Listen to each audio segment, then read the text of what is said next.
We shall quickly see some of the lines we saw last time and then proceed further. I am highlighting this line 18.4. The body's rules bound not the spirit's powers. Now, obviously, this line is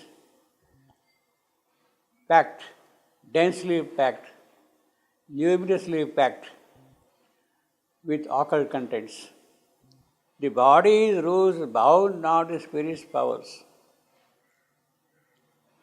Obviously, spirit is superior and it is not governed by the rules of the body, physical rules, physical laws, you see. After all, physical laws are part of the spirit itself, and the part cannot govern the whole, you see.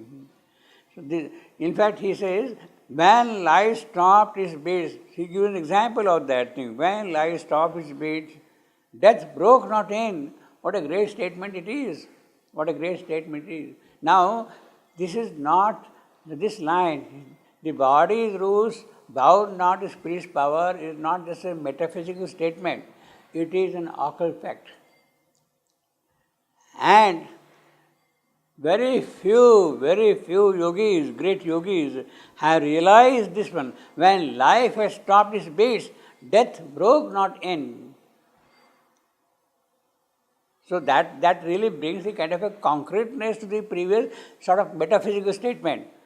You see, if you see this line in isolation, it is a sort of a metaphysical statement. But the next line, when life has stopped its beats, death broke not in, brings a concreteness on the physical plane here.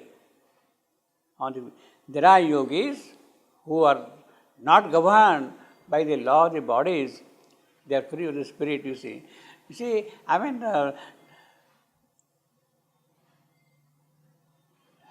many yogis, they make a kind of a willing departure from the physical. Not that the body is governing, but the spirit has taken decision and then they leave the body, you see. There are many yogis like that who do that thing. But in the case of the mother, we have seen how she was there. The heartbeat might stop. Narada said, heartbeat might stop, but still be still alive, you see. Right? He dared to live when breath and thought was still. Now he is giving the example of an individual, a concrete person, that is Ashwapati himself. Ashwapati representing Sri Aurobindo, of course, here, in this case, you see. Now, I am highlighting this line more from the metrical point of view. That is the occult content, what we have seen. The metrical content is also very beautiful, very interesting. The body, that is an I am. These rules, that is an I am. So, first 2 feet are definitely I ams. The body is rules. Now, the next 3 feet are interesting. You can read now this thing, bound not thee. That becomes a dactyl. Spirits, that becomes a trochee.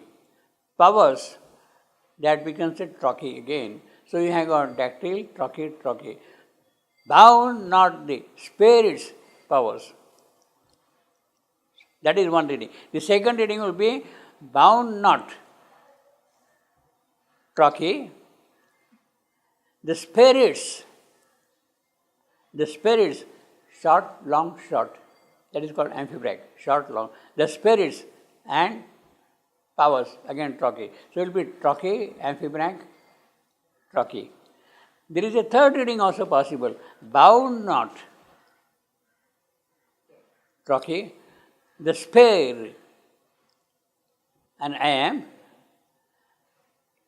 its powers. Amphibrach. Now, among these 3 readings, which is more rhythmic, that we have to decide by reading it properly, you see. The body is bound, not the space powers. the spirit's powers, you see. Or the body rules, bound not, the spirit's powers, you see. So I would say the second reading is better. Means the spirit sounds better. Spirits, short, long, short, spirit. The body rules, bound not, the spirit's powers. Again it's okay. So now you have to decide from the way the rhythm flows naturally, the sound flows naturally. So the scansion will be, in my opinion, a better scansion will be the body's rules, I am, bound not, trochee, the spirit's, amphibrach, powers, a trochee, you see. So metrically, there are many richnesses like that in Savitri, and the enunciation of the line is also important depending upon the flow, and the scansion also comes from that, you see.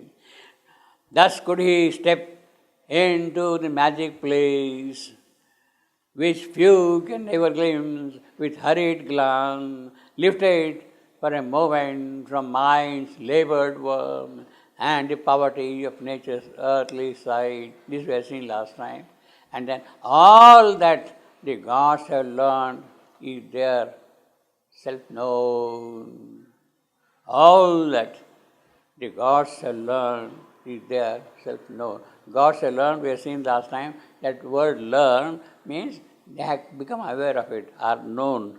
You see, I have learned that tomorrow is going to rain. I have learned, means that it means that I am becoming aware, I am giving that kind of information. That's what. So gods have learned, gods are aware of that thing. See, all that the gods have learned is there, up there in that magic place, in the transcendent, in the place where the wings of glory brood the future, you see. There everything is known, self-known, automatically known. You are there and you know automatically. It means that self-know. See, learning means what? Normally in our mode of doing things, learning means you learn step by step. You proceed in time. Today you learn this, tomorrow you learn that, third day you learn that. Means as if the time is unfolding certain parts of knowledge, but in the transcendent, all knowledge is simultaneous, at once. The past, the present, the future is at once visible to you. It is not that you are learning what is going to happen tomorrow or what are there behind. So that is why it is self-known at once. The timeless means that all the modes of expression are at once known to you, you see. Self-known. So Ashwapati is now entering into that mode. There in a tin chamber, closed and mute, are kept the record. Now he is giving the examples of what the gods are known here. We have seen that thing last time, but now let me see if there is something more here. Yeah, we have seen the book of being, index page and all that, book of being. That is Savitri itself, that is what we are seeing. That is Savitri itself, book of being. The index page, Vedic truth. See, now you can see from here the significance of Veda. Vedas, the Veda particularly, conveys the eternal knowledge, the transcendental knowledge. And what is said in the Veda is eternal, is permanent. So that is the status of Rigveda proper, you see. Now we have to see Rigveda from that angle and live in that and understand that, well, that book gives a little attempt of that kind of thing, you see, Rigveda, you see. Vedic truth is a very high kind of a compliment to Rigveda, you see, of the truth knowledge. Actually, when there is the pralaya, the entire creation is dissolved, what is preserved is the Veda. Is the Veda. Because that is eternal knowledge, it's eternal truth, and it is that which goes on from. So, cycle after cycle, when it happens, it is the Rigveda which kind of continues in the schools, you see, the Vedic truth. It is the transcendental knowledge is there, which was received by the rishis and given in a sort of a descriptive manner to us. But the Vedic truth is permanently there, you see. Satyam, Rutam, Brahad, the rhythms and movements of the entire creation of the universe are already described during that. And the rhythm, there is the rhythms and meters of the stars. You see, that is what we have seen. The chandas, the meters, 7 chandas of the Rigveda, how the movements take place, significant to the movements of our faith, the simple powers and numbers of form, and the secret code of the history of the world, and nature's correspondence with the soul. That is constantly going on. Nature is working, soul is also improving, so they cannot keep on exchanging their notes constantly to make progress. Are written in the mystic heart of life. Mystic heart of life. That is what life has to bring down ultimately, you see.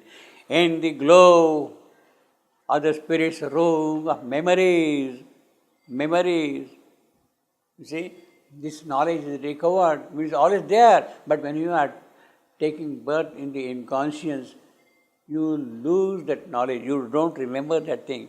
But now when you have developed yourself, then that comes as a memory, you see, in that sense. The knowledge is there, you are aware of it, you have taken a birth here in the ignorance, so that knowledge was sort of kept behind, but now that knowledge is coming forward, you see. In the glow, the spirit's room of memory, he could recover the luminous marginal nose, dotting. He, of course, now stands for Ashwapati, you see, because Ashwapati has taken the birth in the world of ignorance, in the mortal world, in the inconscience, dotting with light the crabbed ambiguous scroll, rescue the preamble and the saving clause of the dark agreement by which all is ruled. Dark agreement. The divine has made an agreement with the night, and that agreement he could see what is the purpose. In other words, because it is an agreement, a capital,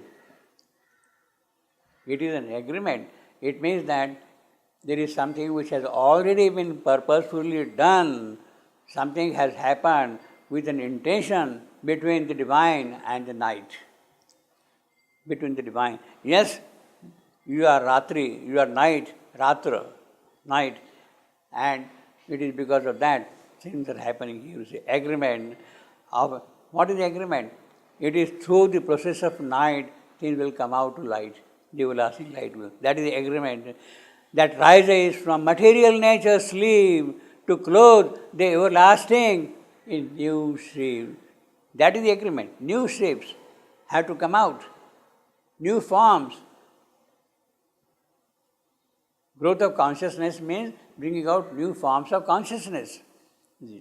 You start with fish, you start with tortoise and grow, and then you become man. Then beyond man also there are, perhaps even beyond the Gnostic being, there may be many other forms. We don't know what kind of forms will be there. There will be form of consciousness, there will be form of power, there will be form of light, there will be form of truth, there will be power of ananda. So there will be again many forms like that of consciousness coming here.